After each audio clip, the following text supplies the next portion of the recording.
FIR કરવાની હતી તો પોલીસ તે દિવસે સાંજે ઊંઘી ગયેલી, કરી દેવું જોઈએ ને એ લોકોએ.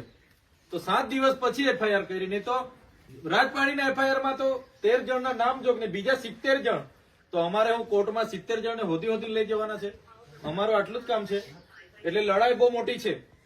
આપણે આગળ ભીલ પ્રદેશ મુક્તિ મોરચાની રચના કરી છે. કોઈ રાજકીય પાર્ટી નથી.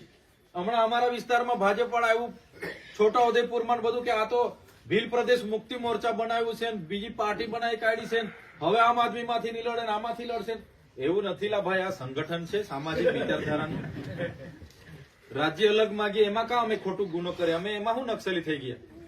આજે 28 રાજ્ય બન્યા છે, 29મું રાજ્ય બને.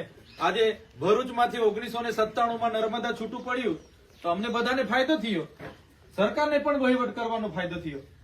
આજે વડોદરામાંથી છોટાઉદેપુર છૂટું પડ્યું છે તો છોટાઉદેપુર વાળાને બી ફાયદો થયો અને વડોદરા વાળાને બી ફાયદો થયો. તો એવી રીતના અલગ રાજ્ય પડે એમાં તો ક્યાં કોઈને વાંધો વધે? તો એ વિચારધારા આપણે લાવવી પડશે.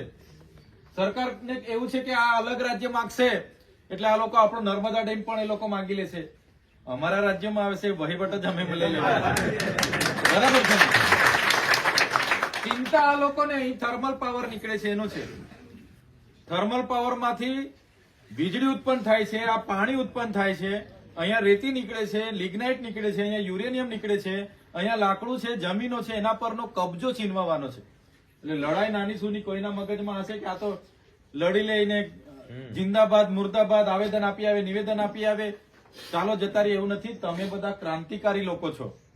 આ ચૈતરભાઈ બોલે છે, તમે લખી રાખજો આજની તારીખે 17/12/2024 નોટમાં લખી રાખજો.